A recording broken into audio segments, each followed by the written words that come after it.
before I try to force, you have to read. Please read. Do this. And probably it's not possible for a lot of people. But I think it's better I'm not speaking. But I have to be attractive, like the flower. And the bees are coming. And if I behave in a way that is attractive, that I offer information, so the one who being open will come. But the one not being open, probably you made him, made him more stiff. So you can offer a piece of information, you can say, and then you'll see if this person reacts and want to get more. But if there's not a positive reply, it's better not to do anything, to go on. And it's hard. It's hard when you see that they let vaccinate themselves or taking chemotherapy, like drinking gasoline, and then, but this is still the majority, at least here. But I think they are waiting for, a better understanding. And this is there. And this is what I think the best argument to say, look, there is a better explanation of life and disease, much better. You can really check it, feel it on your own, go into this. And then if they go there, they automatically understand that this explanation is not possible.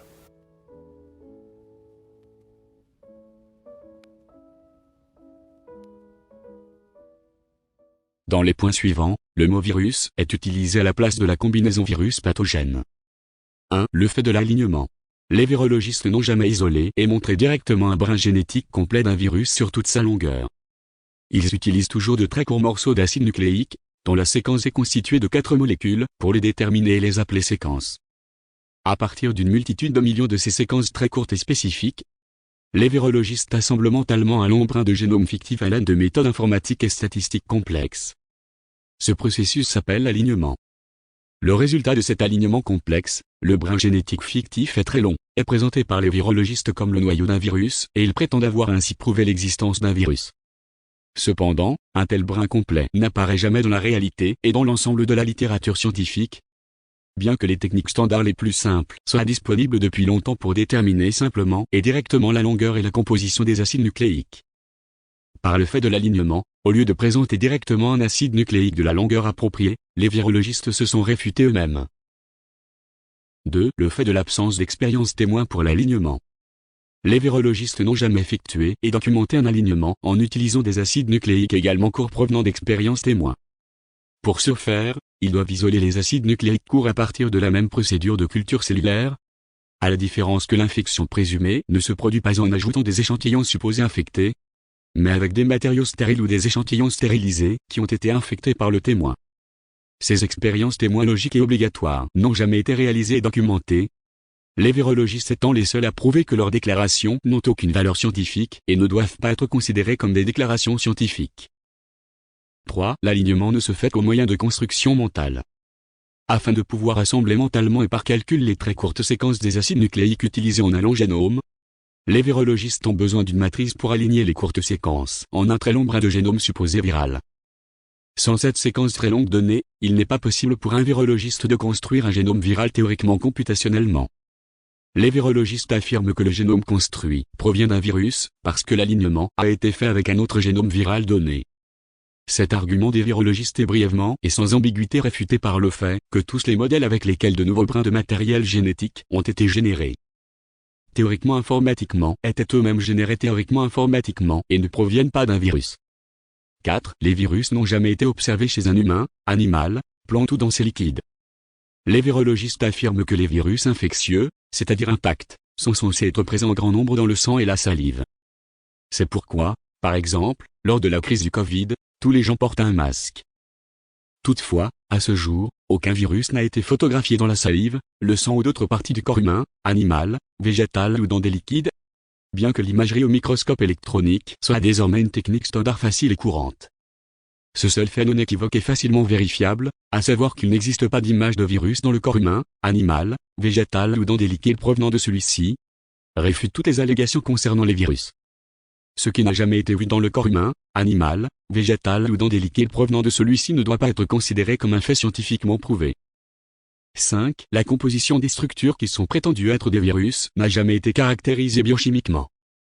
Il existe 2 techniques différentes que les virologistes utilisent pour créer des photos de virus présumés.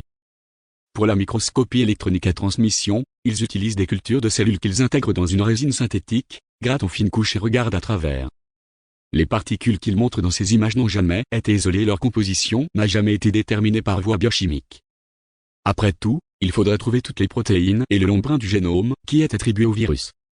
Ni cela, ni l'isolement de ces particules encastrées et la caractérisation biochimique de leur composition n'apparaissent dans une seule publication des virologistes. Cela réfute l'affirmation des virologistes, selon laquelle ces enregistrements sont des virus.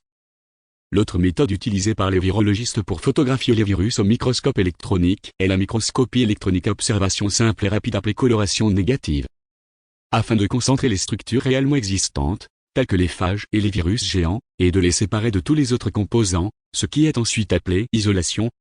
Une technique standard est utilisée, la centrifugation à gradient de densité. La visibilité de la présence, de l'apparence et de la pureté de ces structures isolées dans le microscope électronique est obtenue en recouvrant ces particules d'une substance contenant du métal et en faisant apparaître les structures sous-jacentes comme des ombres dans le faisceau d'électrons. L'autre partie des particules isolées, qui ont été rendues visibles par coloration négative, est caractérisée biochimiquement. Dans le cas de tous les phages et des virus géants, les acides nucléiques sont toujours intacts, toujours les mêmes, toujours très longs et composés de la même manière et les résultats de la caractérisation biochimique sont documentés. Dans le cas de tous les virus, qui sont présentés comme des virus au moyen de cette technique, la coloration négative, on a procédé comme suit.